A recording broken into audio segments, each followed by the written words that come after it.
Is the country racist and animals solving crimes? We gonna get into it. Let's get it.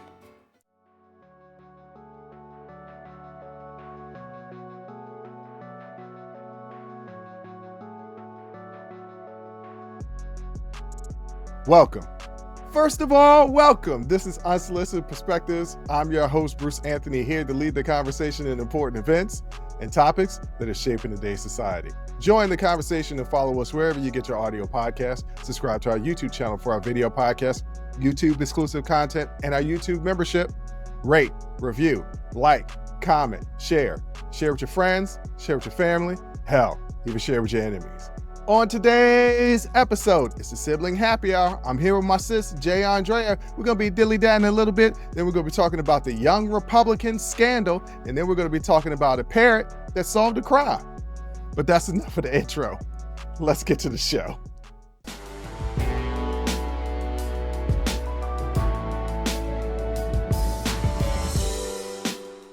What up, sis? What up, brother? I can't call it. Well, actually, I can. I can't call it because this has been a hell of a start to the show. Ladies and gentlemen, just to give you a little bit behind the scenes, I'm setting up here in the studio. And for some reason, my camera and my mic isn't working in the studio. And I can't figure it out. And I just updated my laptop. And I'm thinking my laptop did something to cause my mic and my camera not to connect. And your laptop caught all kinds of hell. All kinds of hell. I'm cussing it out. I'm ready to throw it against the wall. And lo and behold, it was human error. I did not have the right plug plugged in. And as soon as I plugged it in, everything popped up. And we're going to be a little disjointed here in the beginning, but we here. Heck of a day. Look, age is a mother. All right. My back hurt. My feet hurt. I thought I fractured my foot yesterday just walking. I was limping and everything. That's how you do it. Literally just walking. I sprained my foot. I was stepping up or down a curb. It doesn't matter. I was just going up or down a curb. And I said, oh, okay. And sprained my foot. Just a normal sidewalk curb. Nothing fancy. I'm just over 40. Yeah, look, and sometimes we don't plug in all the plugs. I done recorded so many episodes, okay? I done recorded so many different things, and wrong plug. And I should have known because there's a tie tied around this particular plug because that's not a plug that I normally use, and it's tied around there because it doesn't normally go into the computer. Yeah. It goes into a USB like separate thing. And I've got that bad boy plugged in and okay. Look. We have bigger issues to deal with. And one of them is the unfortunate passing of Mr. Brown Sugar, D'Angelo. Yeah. Cancer sucks. Passed away reportedly from pancreatic cancer. Which is the suckiest cancer because the survival rate from pancreatic cancer, not high. Yeah. So not great. My heart goes out to his son. He's, of course, lost his mother, Angie Stone, in that terrible car accident, and now his father to cancer. It's so heartbreaking. Wait a minute, I didn't even know D'Angelo and Angie Stone were married. I don't know that they were married, but they do have a son together. I mean that they had a son together. Excuse me. I didn't even know they had the son together. Yeah, they were dating for a long time. Oh, okay. Yeah. I hope that boy can sing. Actually, yes, he is a musician, and he uses the stage name Suavo Twain. Okay, well, shout out to Suavo Twain. Our hearts and prayers go out to you. This is a tragedy. It really is a tragedy. Yeah. D'Angelo was only like 51. He was only 51, yeah. And so, a shout out to D'Angelo. I do have a bone to pick with the general public. What is that? Okay, and I'm gonna catch some heat for this, and I don't care. I'm gonna say what I'm gonna say. It's my show. I'm gonna say what the hell I want to say. It is. Yeah. I do not like when people put on their social media, rest in peace, I'll miss you so much, because this is the reason why. Okay. Feels like they're fishing for attention. Won't they suffer in silence like I did when Bernie Mac passed? You ain't got to let everybody know that you suffering from a loss. But that's the world we're living in, right? Like, I don't like it. I mean, that really is the world. People post what they eat. So they're definitely going to post if someone passes away that they even vaguely knew. Like, you know what I'm saying? So even if they don't know the person at all, in the case of D'Angelo. Now, don't get me wrong. Like when Bernie Mac passed, I was hurt. When Prince passed, you were hurt. Yes. And you might put on, like a little remembrance or something on your social media. But you didn't talk about, I'm just so hurt today. I don't know if I can get out of bed because we had lost a great one. And I mean, yes, we lost a great one. Yeah. But you ain't know that person personally. And stop trying to act like you just lost your kin. Because fact of the matter is, sometimes people lose their kin and they just be like, oh well. So don't act like that when it's D'Angelo. Not saying that you can't love his music, but you ain't know that man. Yeah, but I still do feel sad about his passing. Is untimely. He had another album due for us in like at least another decade. I think we might like, he puts an album out every 15 years or something like that. But we had one coming. Like we were due for one in the next couple of years. So we're all gonna miss out on like some really amazing work from a really, really talented man. So I understand. Yeah. But are some people fishing? Yeah. I was talking to a friend of mine about the passing of D'Angelo, and they were like, yeah, I knew something wasn't right because he was supposed to be at the Roots picnic this past summer. Oh, okay. And he canceled at the last minute. Mm-hmm. And it was like they got Maxwell to replace him. And I was like, that don't seem like a fair swap. And the person got offended. They were like, what are you talking about? That is a fair swap. And I was like, no, I mean, D'Angelo's catalog is way better than Maxwell.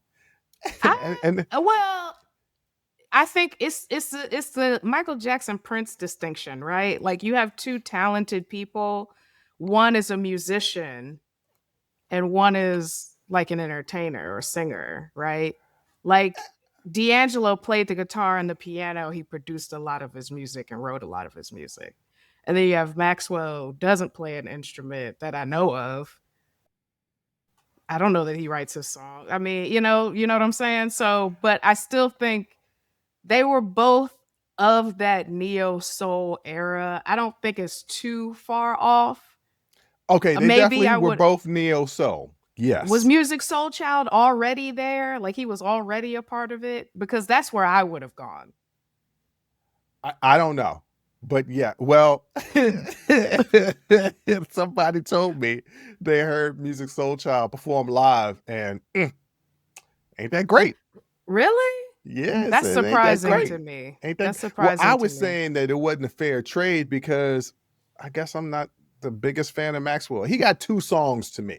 And the person was flabbergasted that I said only 2 songs. And I was like, no, I am also flabbergasted by that. Yeah. Nah, it's that one song that I can't name and Woman's Worth. Now, Woman's Worth is actually my favorite song from both Maxwell and D'Angelo if you put all their music combined. So he has my favorite song. Right. But D'Angelo just got more songs to me that hit.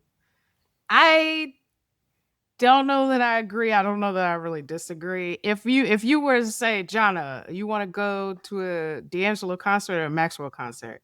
I'm going to the D'Angelo concert. I did go to the D'Angelo concert. I went to a Black Messiah concert. I've seen Maxwell in concert, but it was at Essence Fest. Like he was performing. So I caught the show. But it wasn't, but comparing them as performers, also D'Angelo, because he brought the house down. He did like 5 encores. Maxwell was okay. Okay. So, Yeah. so I'm right in my assessment. I don't know about catalog wise. Well, I considering think the fact, D'Angelo had probably more stuff on the radio for sure. oh yeah, well, because Neo Soul, I don't even know if they had a radio station. They only had an episode or TV show on BET, and it came on late at night, and it was literally No, Neo Soul. there was VH1 Soul, which is what I watched in the Why? morning while I got ready for school. Oh, they in had high it in the school. morning. I don't trust it if they had it. It was in the morning. Well, because it was VH1 Soul. That was anything like MTV Black, all What? of They that. time out. They didn't have no damn MTV Black. I was saying if they had, It would have been named on MTV Black. It would have been either in the early morning or in the evening. And we all MTV know Black. this. Well, we play black music outside of Yo MTV Raps. Oh yeah, I forgot about that. I forgot about that. But I don't think MTV played Neo Soul. No. At all. No. They only played rap. I don't even think they really played R&B. No. Unless it was on TRL. That was pretty much it. Yeah, it was pop R&B. Like it was like Destiny's Child was definitely on there. TLC was definitely on MTV. Like the more pop leaning R&B. You probably didn't see, Bilal on MTV. You know what I'm saying? Those Shane Bilal, I also seeing him in concert. He's fantastic. Like, but I'm just saying it's not gonna be on MTV.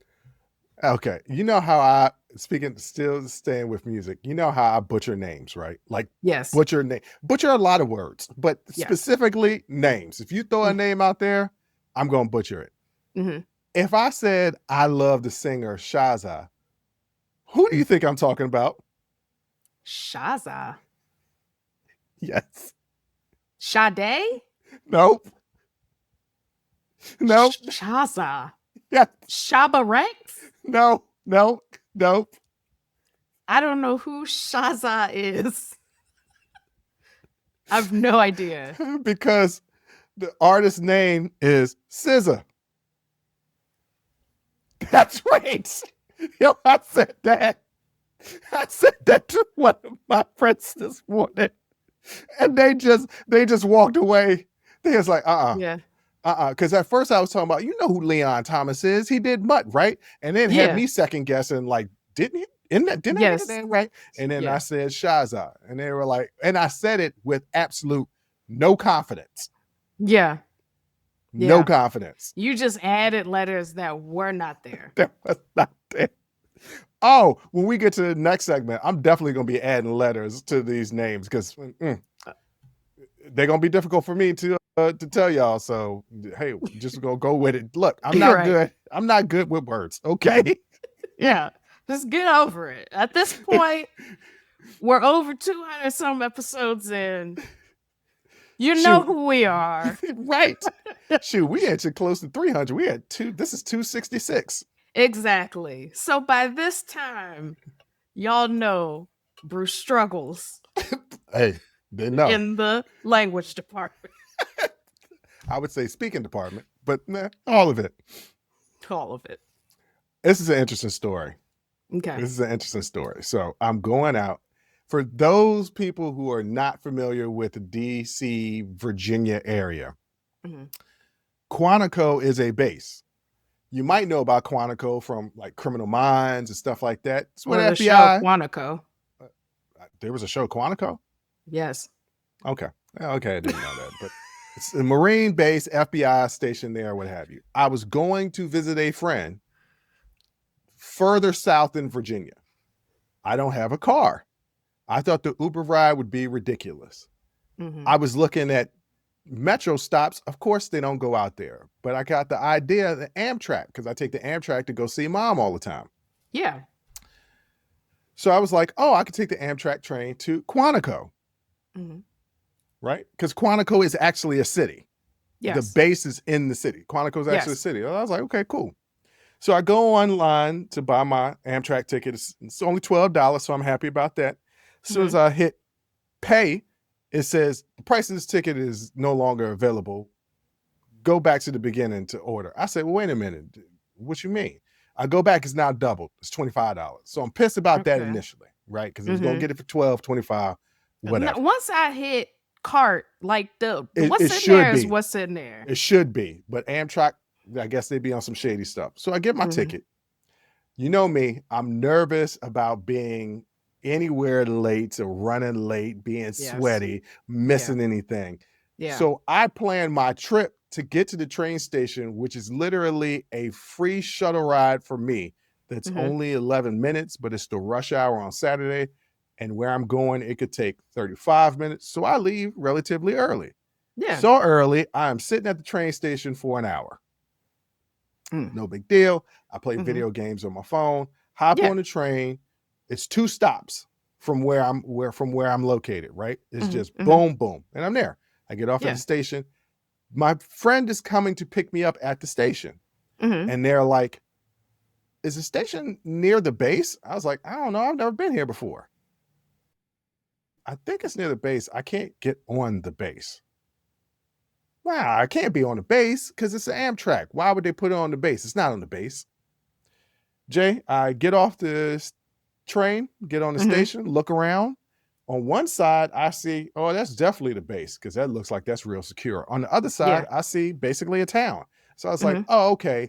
It must be like on the border between the base and the town. Yeah. So I'm like, okay, just pick a landmark and I will walk to the landmark.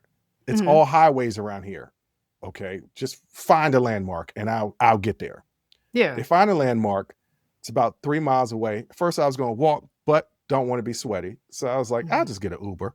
Yeah.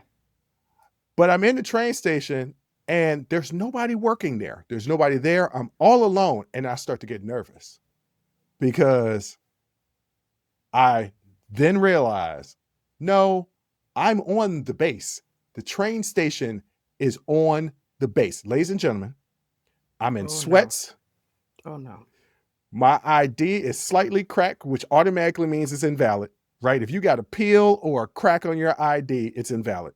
I got a backpack with some liquor and some snacks. Bald head black man. And I'm on this military base. And it's not just a military base. It's Quantico. Yeah. I'm nervous. Yeah. Yeah. I was like, I'm going to start walking. And I'm like, no, because I don't want no people to just jump out the woodworks. Where are you? Look, in today's climate. Why are you here? Yeah, in today's climate, I don't know what's going to happen. I'm like, you know what? I'm going to order an Uber, see if it can get to me. And if it can get to me, it can get me out of here. Okay. So sure enough, Uber comes in. I get in the Uber and I say, hey, man, you seem like you come around here often. Are we on the base right now? He's like, yeah. We're on the base right now. But I was like, but it's houses and everything. Oh, yeah, that's where the civilians live. Yeah. On the base? On the base. Yes. I was like, but Quantico is actually a city. No, Army kids grow up on base. Like that's... Yeah, they travel from base to base. Yeah, but no, he said it was civilian. So it wasn't even like Army families. It's civilians also live in this base. Oh, so you just, if you work there, you could be, just cleaning the bathrooms. You on base. You on base. All right. You on deck. Okay. So I said, oh, okay. Like, is there some special thing to get on and off the base? He's like, yeah. You got to go into the office. You got to give IDs and you got to get paperwork. You got to get a special clearance to get in and out of here. And I was like, oh, you did that? He's like, yeah, I pick up people on this base all the time. I was like, good thing I called you. So I get off the base and sure enough, first of all, the base is large. It took a long time to get off the base. And then we pass it through the gates and I'm nervous because I'm like, are they going to stop? Because you know me, I don't want to go to jail for no reason. I'm going to go to jail just because I ain't know the Amtrak Quantico station drop you off right in the middle of the base. Yeah. Boy, I'd be sweating bullets. I was. This is right after Pete Hegg just gave that damn pep rally. And I'm like, they're going to make an example out of my ass. Yeah. I'm going to, at first I said I'm going to the brig or the barracks. I was like, I don't even know what the prison is called, but I'm going there. You going there. And boy. They go ship her somewhere. Where they gonna ship me? I don't know. First of all I know is not knowing that you even took this dumb trip. I would Why just is be it a like, dumb trip? I would have been like, my brother just disappeared. They just have video of him leaving his apartment. He just never came back. He just never came back. And I never saw him again. We have no idea what happened to this man. Yeah. I think there are cameras at the Amtrak station. Hopefully they think to look. I mean, really, honestly, once you walk out that building, there's no telling where you went. How do we know where to look? Well, the person that I was going to meet would have been like, never showed up. So they would have gotten in contact with somebody. But the thing of it is, so I was talking to a person that's worked at Quantico and a couple of FBI people, and they was just like, yeah, you're making a bigger deal out of it than what it actually was. It's like military police is actually very pleasant, and they just would have escorted you off a base. I was like, what type of escort? They're like, no, I'm sure this happens more often than you think. And I was like, sure well, it does. And just saying. And you know what, Amtrak? Right. Ask for my little like military ID or something if somebody is going to buy a ticket to this particular station. But you don't have to. You don't have to be part of the military. Like you could just go to the Amtrak. I mean, you could get off at Quantico. No, they need to have some sort of warning. They do need to have a warning. Let you know, hey, this station is on the base. Right. There needs to be some sort of warning because now the way I would have been like, Lord Jesus, my family never go see me again. Jay, they gonna send me to Nicaragua. Jay, I was circling the parking lot of the Amtrak station on base, just like, where am I going? What am I supposed to do? It is dark. I don't want to go into any of the they had the little dominoes. I didn't want to go into dominoes and start asking questions. I didn't want to ask questions. Yeah. Okay. I just wanted to get the hell up out of there. I was like, you know what? I'll just catch the next train, next Amtrak train, and just get the hell up out of here. The way I stayed put until the next train came. I would love to see a camera of the station of me just walking around, going back and forth, Which looks even more suspicious. With a loose backpack on. What's in your backpack, bruh? Why are you here? Alcohol snacks. Like this. Listen, none of it's good. None of it's good. No, none of it's good. But you know what, though? Speaking of none of it being good, I asked the question at the top, is this country racist? And some people are automatically going to be like, no, it's not racist. I don't know what evidence that you would have to say that it isn't racist, because I have a lot of evidence to the contrary. Over 400 years to prove that it is. But it's not going to end because the next generation of politicians seem like they're worse than our current crop. And Politico just dropped a story explaining how, and we're going to get into that next.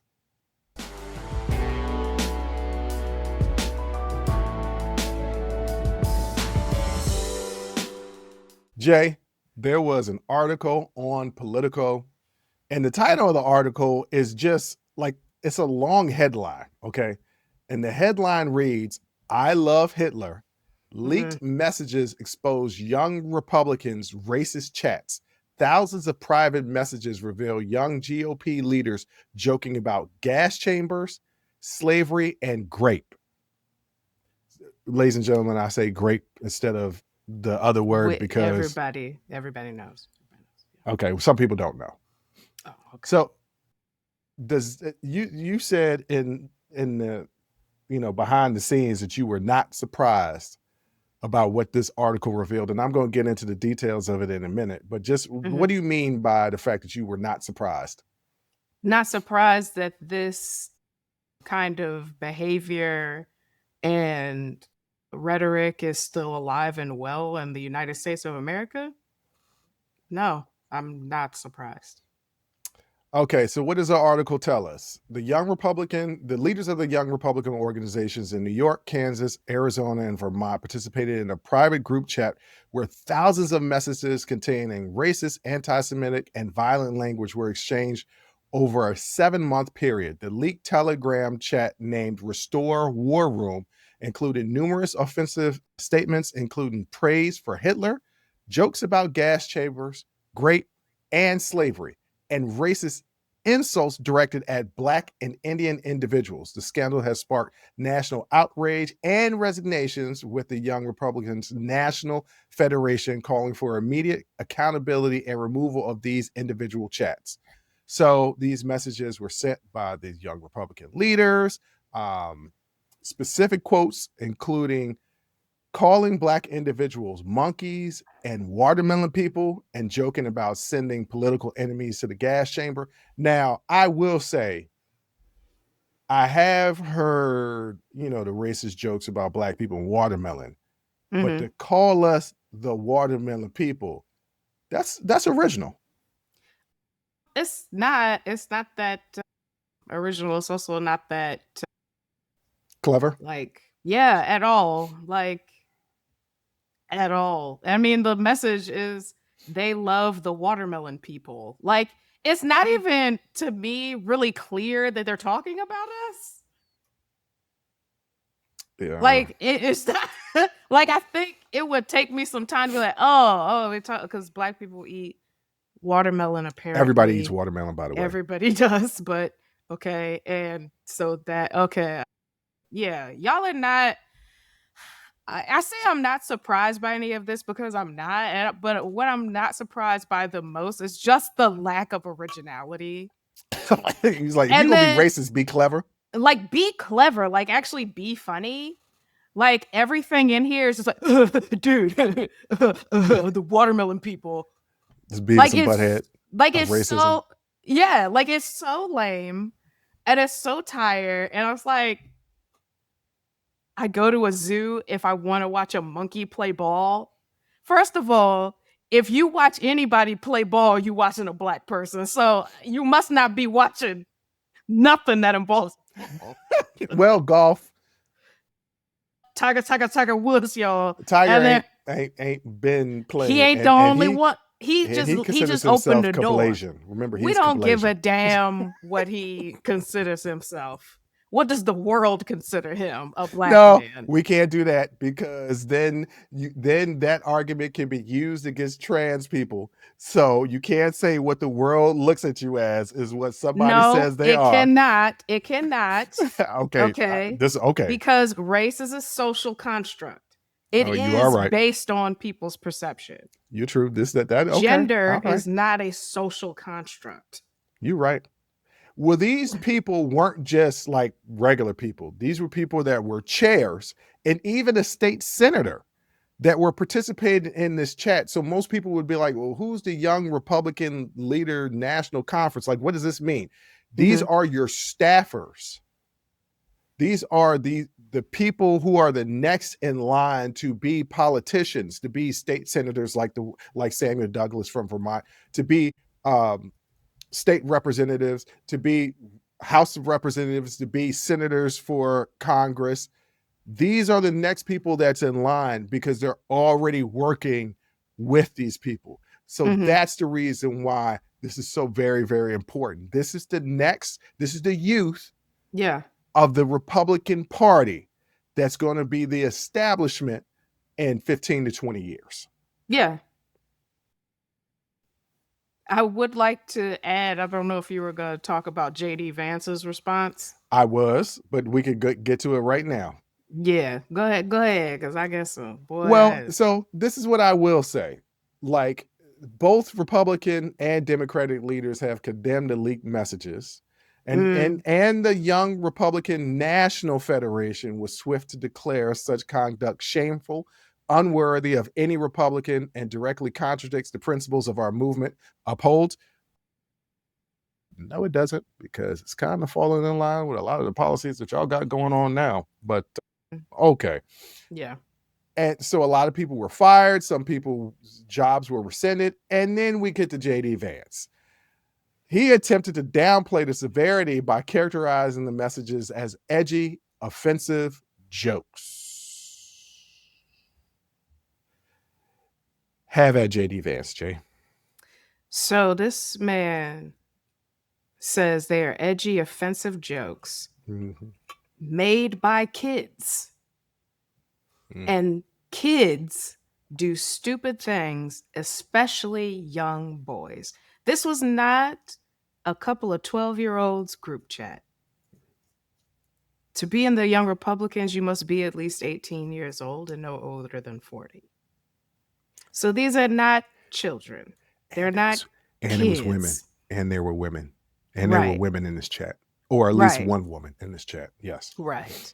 So he cautioned against allowing a very offensive, stupid joke. It wasn't a joke. None of these things were jokes. Please stop calling them edgy and stupid jokes. That is not what they are. From a group chat to, quote, ruin someone's life. Listen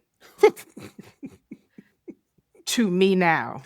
Oh. What you just said was, we shouldn't use the bad character and bad actions a person displays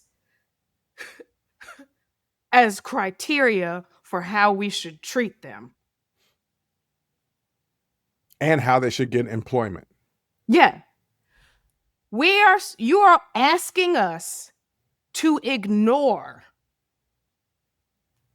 the fact that these young people are racist, anti-Semitic, misogynist. Like, we're supposed to ignore that because it's just a stupid joke by some kids. Why ruin their lives? And this is the kind of thing that has judges ruling in rape cases to not penalize the perpetrator because it could, quote unquote, ruin their chances. Nobody ever thinks about the person on the other side of that action, on the other side of that joke. That person is supposed to just suck it up and be the bigger person and let the offenders run roughshod all over everybody. We're supposed to have grace for them when they could not muster a monicum of grace for us. J.D. Vance, I have an entire ass, and I am requesting at your earliest convenience for you to kiss it.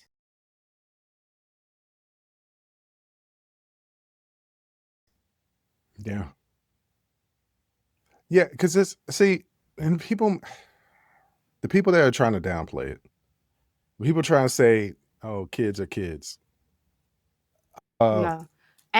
Show some of this stuff to children and tell me what the response children would have to some of these messages. They would be offended and appalled. Don't act like kids are capable of this kind of malice. But these aren't kids, these are grown adults. That's what I'm saying. Don't put it off on youth, because there are plenty of children in this country, actual children in this country, that would be offended and appalled to see some of the things. You can't even show them all the things because they're too upsetting and too harmful and too violent. But for what you could show them, what you could tell them, they would be offended and appalled. Like, you gotta be kidding me. Kids are not dumb. They know what the difference between right and wrong. The people who don't are these sociopaths, are these psychopaths. They don't know the difference between right and wrong. So going back to them trying to essentially whitewash these comments, why is it so important? Because when you see the vice president try to whitewash comments like this, and you see the volume and venomous of the speech, of the hateful speech that the younger generation of this party is participating in, you can see the future of the party. Yeah. That's the reason why these are not just people that don't have a future in the Republican Party. Their future right now might be a little shaky, but then again, maybe not. Maybe not. They could do an apology tour and come right Yep. back, right? Yep. Yeah. And so these are the people that are shaping policy, that are Mhm. shaping laws in the country now and in the future. This is what you're combating. And so when you see people got canceled for saying, hey, what happened to Charlie Kirk was horrible. Nobody should die. But he said some foul stuff. Yeah. And they got condemned and canceled for just saying, well, no, I'm not saying anything bad about him. I'm just saying to you what he said. Yes. But we're always supposed canceled. to have grace for the perpetrator, while the people who are being oppressed, while the people who are being marginalized, while people who are being harmed, had violence brought against them, are supposed to be giving all of this grace, are supposed to be just get over it, be the bigger person. No, I think JD Vance says something along the lines of, that we should grow up and focus on the real issues rather than what kids say in group chats. So let me get this straight. You're asking the people who were offended and harmed to be grown up and simultaneously infantilizing the perpetrators. Mm. And y'all do this. It doesn't matter that these are grown people in a group chat. It doesn't matter. Y'all do this. You'll infantilize them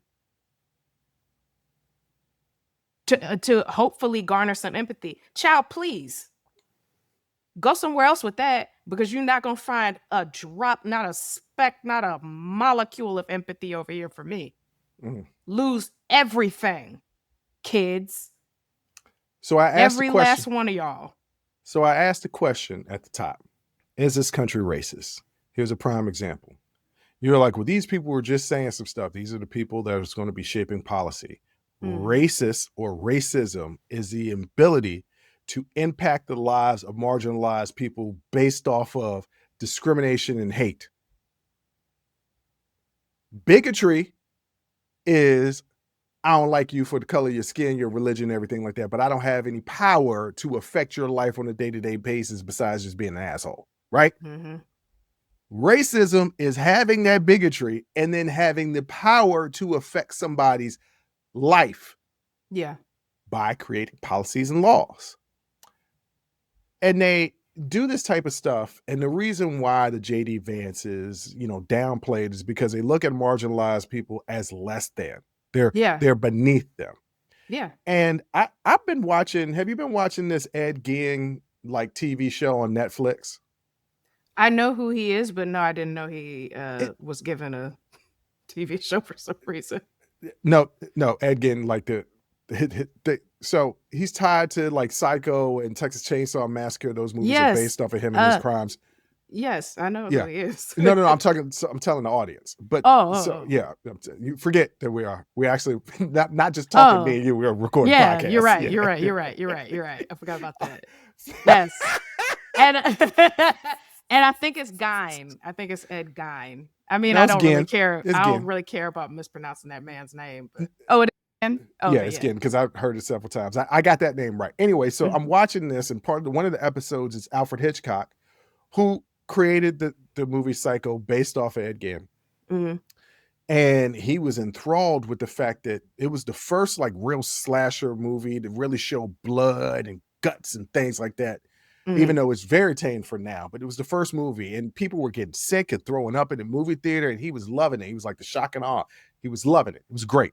A couple of years later, he goes to the movie theater and goes to see that these movies have now become a genre of their own. They were labeled sex horror, right? Because they would have sex in it and horror, and Friday the 13th, Texas Chainsaw Massacres, all the same thing. Yeah. But what really, to me, as I look at it, it's torture horror. like the Hostels and the Saws. I don't get a kick out of those movies because you're just watching people getting tortured, not just people being killed, people being tortured. Yeah. There's a difference where it's a boogeyman and he's going to kill you in your sleep, or he's chasing you in your woods, he's going to stab you. Yeah. These are people that set up crazy concoctions to literally torture you, right? And people are going to the movie theater and they're unfazed by it. And I was talking to a friend of mine and I was like, you know, we talk about we've evolved from cavemen, but we're still extremely barbaric. Yeah. Extremely barbaric. Now, I said all of that because I bet you're wondering, what does this have to do with the Young Republicans? I say all of that to say this. It's interesting. It's very, very interesting that they would look at minorities as less than and say they are beneath them when they are holding these barbaric ideals and thoughts. Who's the real group of people that are less than? It seems to me that it would be the people who wish nothing but hate and agony to people that don't even bother them. Yeah, here's the thing. They do not see us as human. And they also do not care about our feelings or well-being. They do not see anything wrong with these jokes, right? To a certain extent, because they would never want it to become public. And they didn't. Matter of fact, there were quotes in the Texas change. If this Texas change ever becomes public, we're cooked. Yeah. And they are cooked, sort of. Yeah. For now. What bothered me was not the text chain, because there are millions of those all across this country. I'm positive that people live near and work with are in group chats like this. What annoys me is Vance's framing of it, and the same type of framing that is used all the time specifically for white men. As like, oh, it's just boys will be boys of a kid. Boys will be boys. Because it is uncomfortable to look at the deeper systemic ideology and honestly lack of morality that people you are mentoring have, right? Or the lack thereof, or whatever.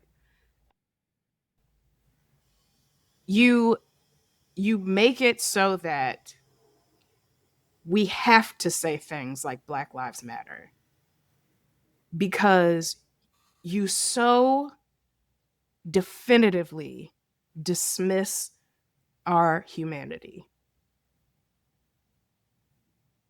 And you are dismissive of any kind of violence towards us. That's why we say it. That's why we have hashtag say her name, hashtag say his name. That is why we call the names out. Because these are human beings on the other side of these quote unquote jokes. Why do they never ever get the kind of care y'all give to really, really shitty people? I have never in my life shown this level of care to somebody who ain't worth a damn. What?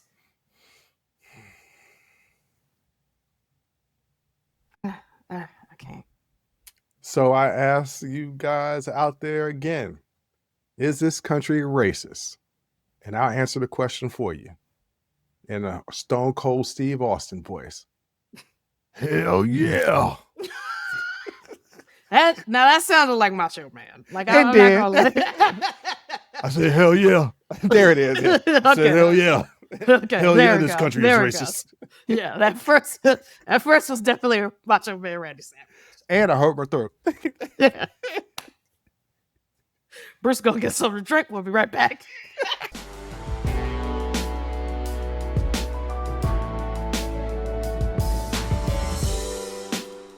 Jay, I was watching I Know What You Did last summer. Mm-hmm. The newest movie. That's the same title as the old movie in 97. They didn't change the title. I didn't know there was a new one. Yeah, there was a new movie. And I was watching it. And as I'm watching it, I was like, look at these kids looking like the Scooby-Doo gang, right? Yeah. And that was the last time, Scooby-Doo was the last time I'd seen an animal actively involved in criminal investigations. Yeah, because it don't make no... It don't make no sense. It don't make no sense. Right. And that's, television. Now, there are crime sniffing dogs. Yes. Right? That I don't know they sniff crime. But they... Criminal activities. How about that? Sure. Yes.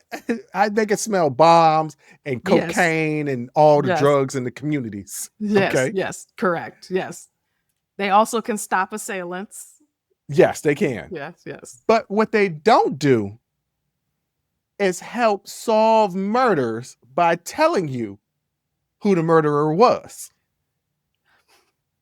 Okay? No, because unlike Scooby-Doo, they cannot talk. They cannot. Well, Scooby kind of, he kind of talked, but yeah, okay, he was speaking. Yeah, he was talking. But that leads me to this story that I saw. Mm-hmm. It's coming out of Brazil, and ladies and gentlemen, this is a true story. This parrot solved a cold case murder just this month. Now, I know what you're thinking. No, this is not a new Rio movie, which I believe was Jamie Foxx was in there. There was a couple people in Rio. It's not Rio 3 or 4. No, this is real. Okay. For some reason. And it is in Rio de Janeiro. So yeah, this story took place, like I said, in Rio de Janeiro, Brazil, where police had been unable to make progress on a murder case that had gone unsolved since 2010, 15 years. A pet parrot reportedly spoke the name of the primary suspect in the case whenever police visited the victim's family, prompting investigators to look deeper into the individual being named.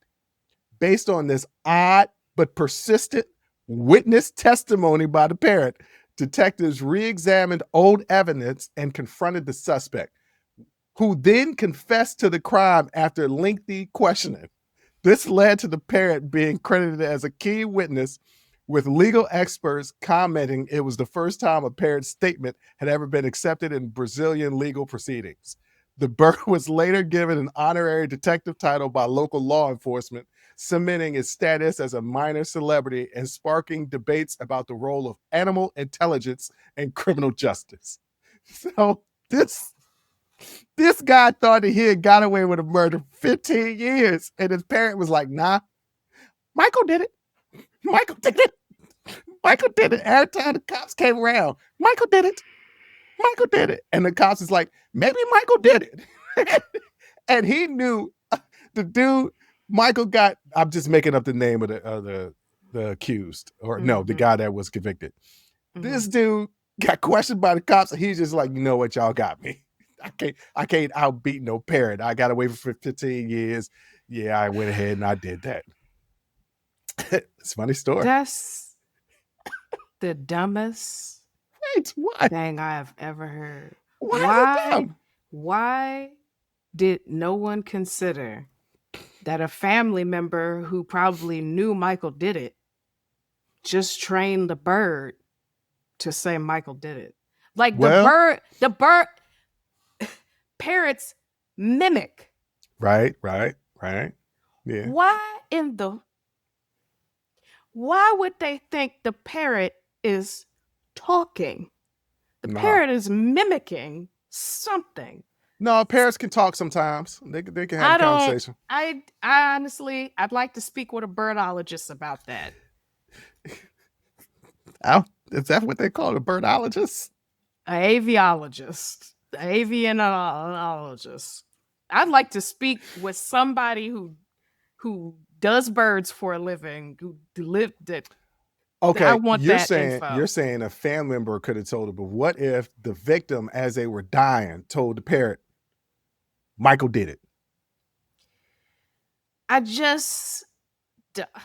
every time the cops come around, the parrot is saying that. Every time the cops, because somebody trained the parrot to say it. You can train a parrot to say words, but not to say words on command.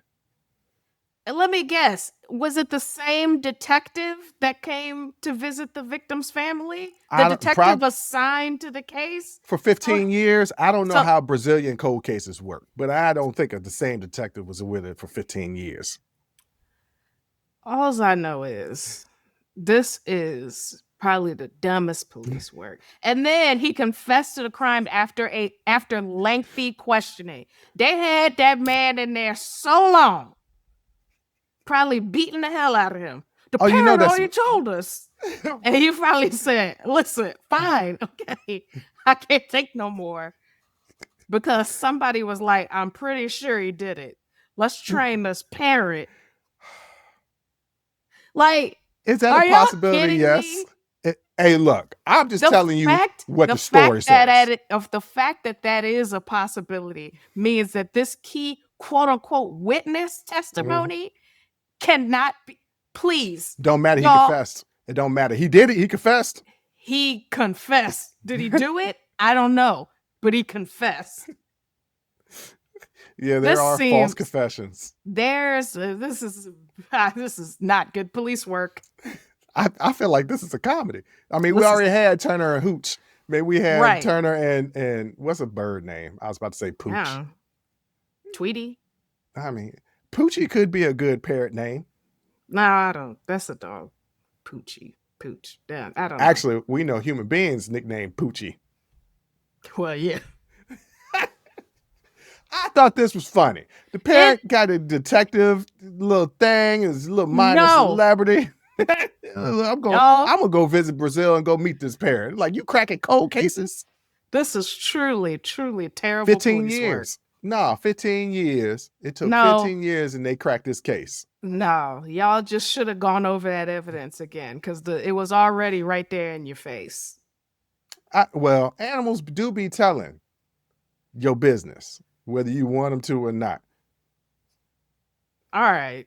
All I know is if I'm the lieutenant or the sergeant or whatever, and my detective's coming to me, Lou, now I know you're gonna just hear me out. I think I got a witness to this cold case. Now hear me out. Spare it. I'm sure I had something off. Get your ass out my office. Go back over that evidence. Go back over that file and figure something out. But don't you come back in here and talk about no damn parrot. Go and do real police work. I know for a fact that it didn't take them 15 years to pick up on this parrot saying this victim's name. Right. So I guarantee you those detectives had been talking to their lieutenant like, look, this parrot is pointing us in a direction. If you don't stop telling me about this damn parrot, and then finally the lieutenant was just like, you know what? Just look into it. I don't care no more. Just bring the guy in. We'll talk to him for as long as it takes to get him to confess. We got to put hands on him a little bit, okay? Then we got to put him, but he confessed. Happened. It is what it is. Oh my goodness. I thought it was funny and interesting, ladies and gentlemen. My sister is a hater. A hater of all animals that want to do good in the community. No, that is dumb. Nobody in there thought, maybe somebody trying to parrot do that. It didn't hurt the question. They re-examined the evidence and they said, you know what? Let's go ahead and question them. They should have just did that in the first place. What if they did? What if they did and they couldn't crack them, but they was like, hey, Jasper the parrot done said every time we come up over here that you done did it. Now when have you ever known Jasper to lie? Right. Listen. I haven't. That's right. Jasper. Listen. Miss Precious Perfect Ruffle Feathers. I did you.